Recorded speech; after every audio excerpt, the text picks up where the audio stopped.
Okay, great. Looks like this is starting. So, hello, classmates. Hello, everyone. My name is Holly Hilton, and I'm just doing this learning teaching interaction kind of summary of what I've learned in the chapters and just different experiences that I've had and thoughts that were particularly poignant to me as I read the chapter. So, I guess we'll just go ahead and get started. I'll start with chapter one because that's what I've got first here on my thing. So I liked how the chapter defined FLE or Family Life Education course or program as any program outside the classroom setting which offers preventative education on family life to the lay individual. And then it has these requirements. It has to be relevant to individuals, couples, families across the lifespan based on the felt needs of those individuals, couples, families, and communities.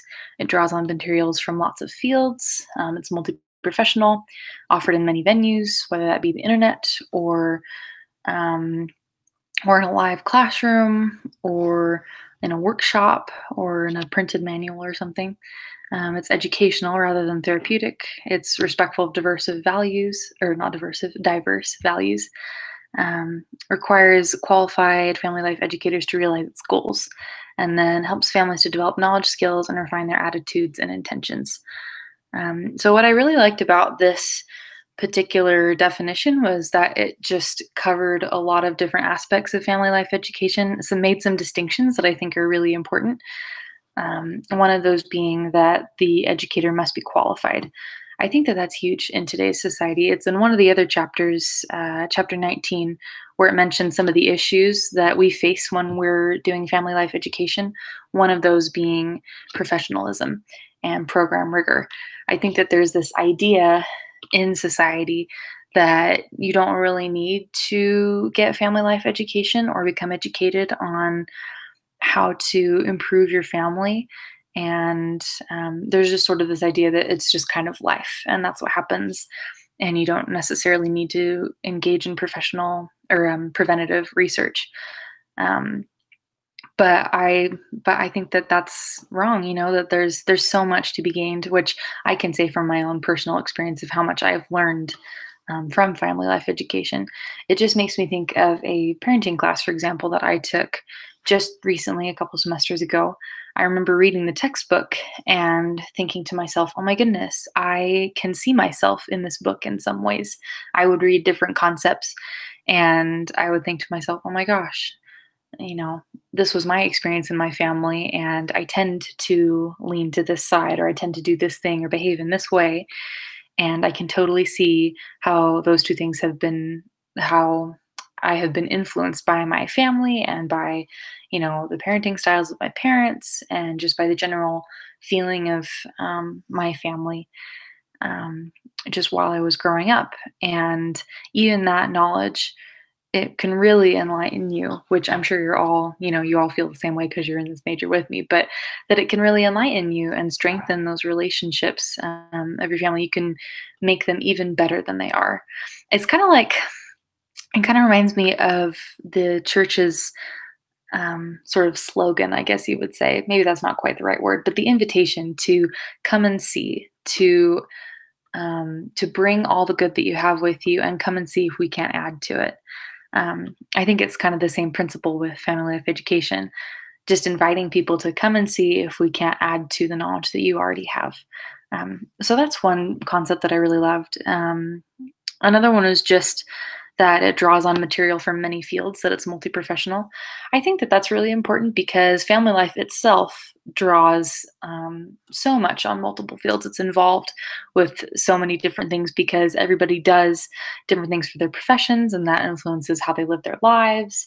And, everybody just learns a bunch of different things. And so I really like that idea that family life education, it draws on things from lots of different fields, that it's multi-professional, and that you can draw information from many different places in order to make it effective for your students, I guess you could say.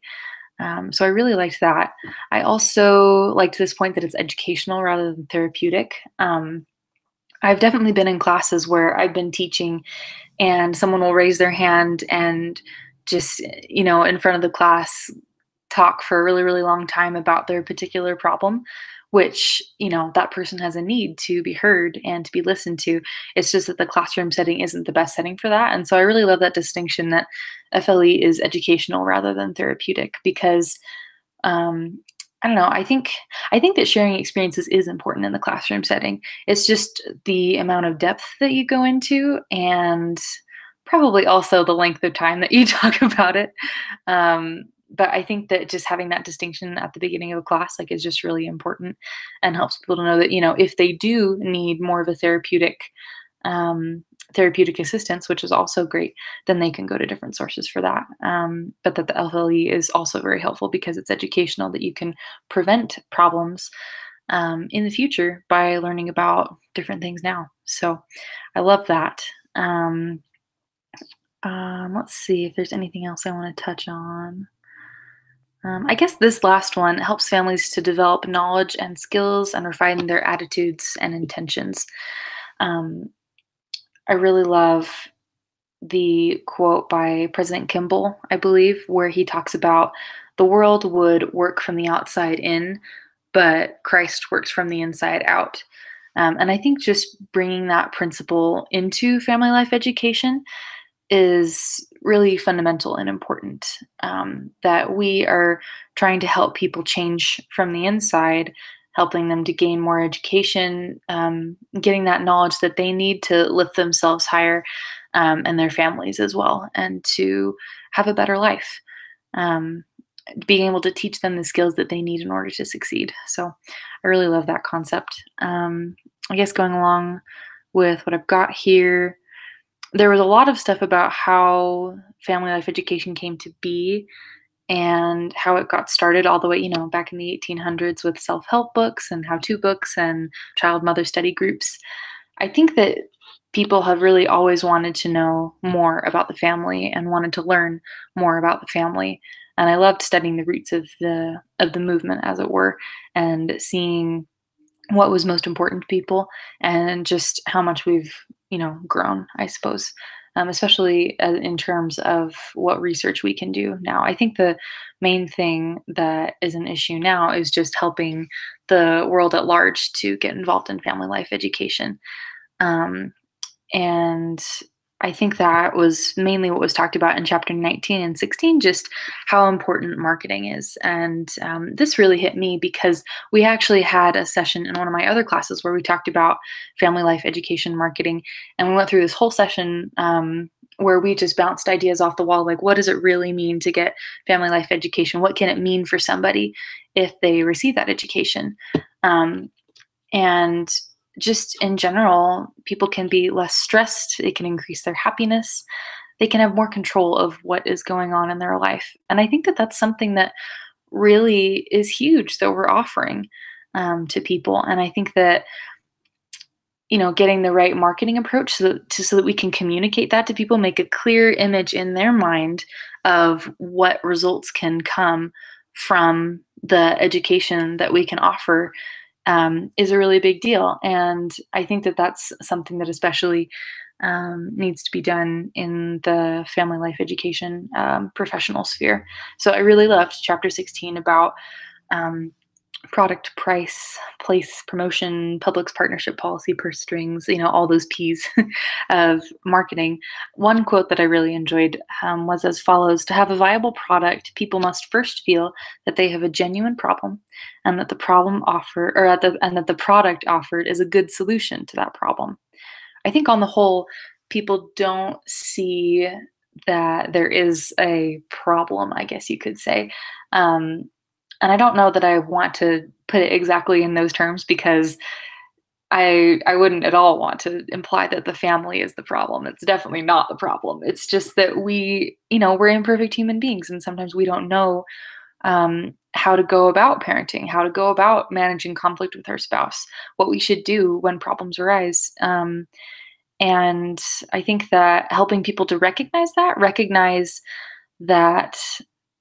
that there is something more that can be reached for, that we can, well, that we do have information, that people can find the information. Just making that available to people and to communities, I think, is huge. So those are some bits that I loved about chapter 16. And then with chapter 2, how to design an effective program, I'm running out of time here, so I'll just wrap this up quick.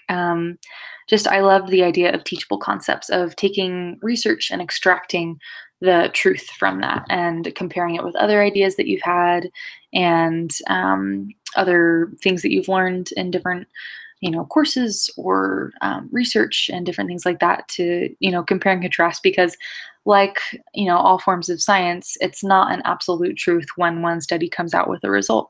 You got to compare it to others. You have to repeat the process of the study. um, and so I think that just trying to extract the teachable concepts from the research and then comparing it to other research that's been done, to see what would be complementary to it. I think that that's really important. So I'm going to have to take off now, but that was my general video and summary of things that really hit me and some of my experiences and what I learned from chapters 1 to 16 and 19. So thanks very much.